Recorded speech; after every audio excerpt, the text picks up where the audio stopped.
SEMA, F1, all this shit, I'm always rushed. Yeah. Everything's like now. And then we're like, get there, everything takes way too long. Yep.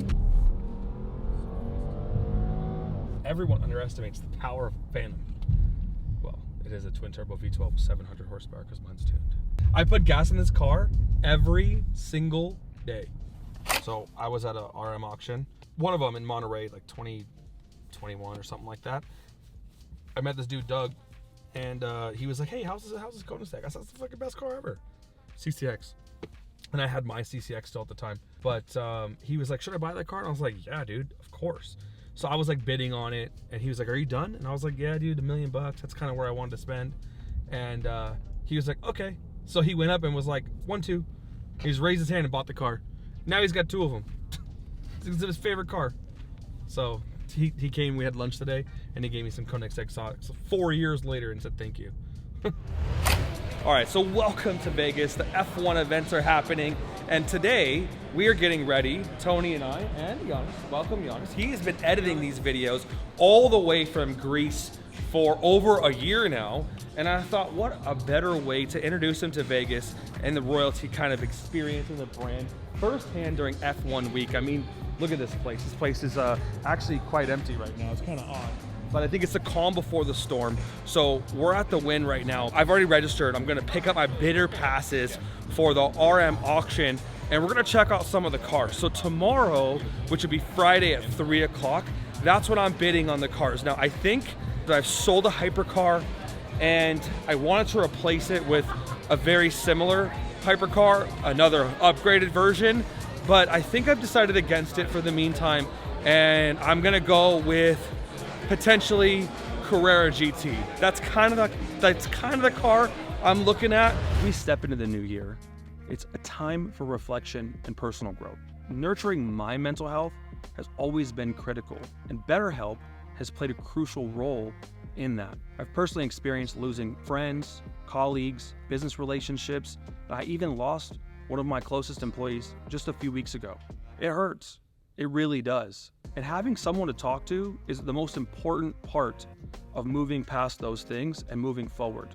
And BetterHelp is there because they hook you up with one of the 30,000 therapists that can be tailored to your specific needs. By just filling out a questionnaire online, they can match you up with someone in less than 2 days. Whether it's through a video chat or text message or a phone call, they have so many options available, and you get to schedule sessions like literally anytime during the day, whenever it suits you. There's never stress about timing. It's always super convenient. And if you feel like a therapist isn't vibing with you, I've had that happen to me before, you just get a new one. And it's easy to switch because there's 30,000 of them. If you're interested in giving therapy a try, trust me, everybody could use it. Use the link betterhelp.com/Houston Crosta. A huge thank you for BetterHelp for supporting this documentary. And now let's get back to the action and find out what happens next. Do you have plans to do this every year? Not as of yet. I really enjoyed this, like the Concourse show and RM and all these car events being like in different hotels and all on one street. I live in Vegas. I was born here. Okay. But it's so nice to have all these different things so close to each other, right? Yeah, fair enough. Car Week is, I mean, you've been to Car Week. Very overwhelming. Yeah, and I love the venue you guys have at Car Week. It's the best one for all of them. It's easiest to park at, it's easiest to get to, and it's super fun. But like when you go from Quail to, you know, all the other events, it's like you're driving 20, 30 miles in between all this stuff. So Quail, Pebble. yeah, it's just really nice to have it all like in one little area, and I could stay here and walk everywhere. Fair enough. You know? We could trade my Veyron for that jersey.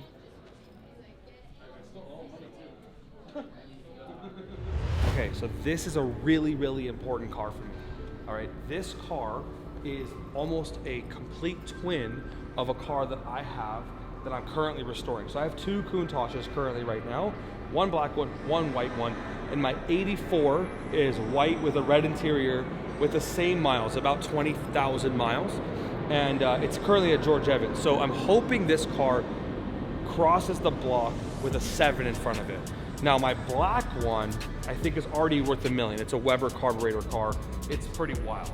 So I think the estimate on this is 700 to 900. The problem with this car, I think it was delivered new to Ralph Lauren, which is like, he's such a great car collector. it adds some kind of value to that.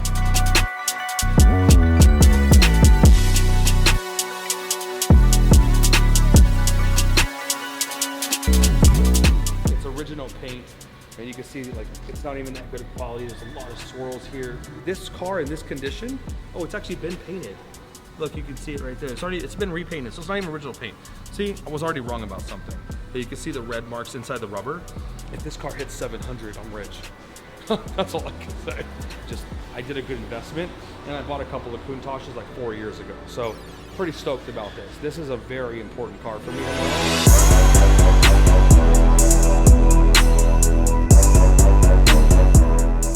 So I have one of these black on red that I hope does really, really good. I haven't restored it.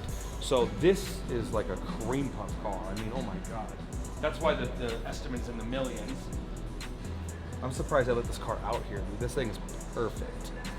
I mean, every single thing. Wow. This is a great color too. These are really slow. So I don't think I would want to keep something like this. I got it on trade for some other stuff that I was selling, and I thought it was a cool car to like resto mod, but then I kind of saw the value of them, and I was like really impressed. So this car here is going to do far. The one I have is worth a few $100,000 in comparison to this one, but this is a crazy car. And if it does like $1.5 million bucks, someone's getting a really nice spec. I mean, it's like some kind of pinkish color with a tan. It's dope.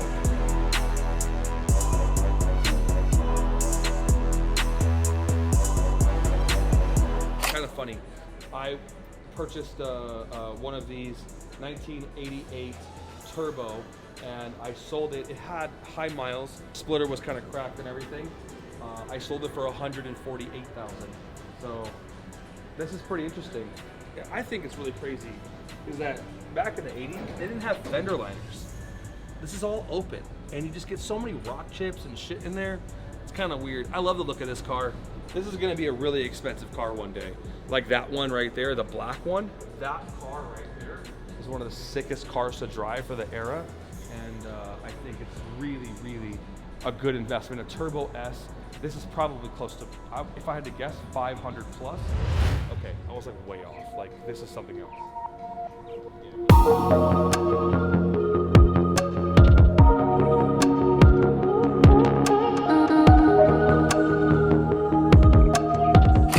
$1,250,000 base. I guess it's because it's got this little hypothesis package thing, but normal Turbo S's are in the mid fives, so I don't know what's going on with that.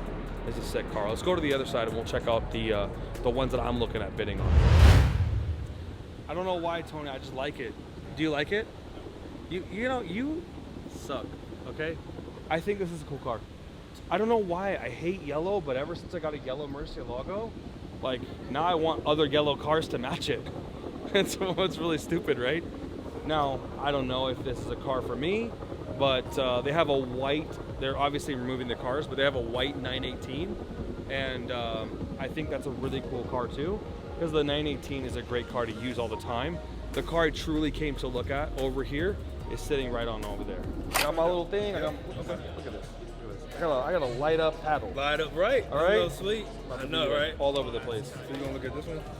I like the white 918 and I like this LaFerrari. I know the owner of this car. Oh, okay. And he wants some ridiculous amount of money, but he put in no reserve. No reserve. So no reserve for this car means RM guaranteed him money. It's the last auction of the year. We got weird situation with the economy. End of the month. Yeah. No, I know, but this is the last like auction for these kind of cars, you know? Right. I mean, in my opinion, Texas does good, but Texas doesn't buy LaFerrari, EB110, Right. CLK GTRs. Yes. This is all international stuff. Right. Guys Exactly. come That's in true. and like, oh shit, I want that. That's a $10 million car. Yeah. I mean, 4 years ago it was a $2 million car, so that's crazy come up. That's crazy. That dude made a good investment. And I have a great video of me driving one of my friend's cars. Yeah. This car was one of the most incredible experiences of my life.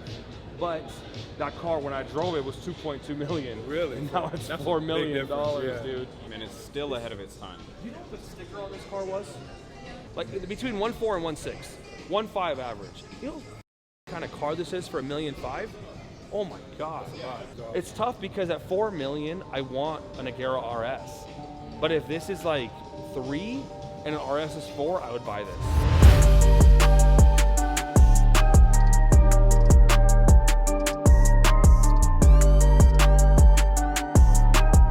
So crazy, dude. 10 mil. Come on, Tony. It's really 12 million. I think you could build this car for $10 million.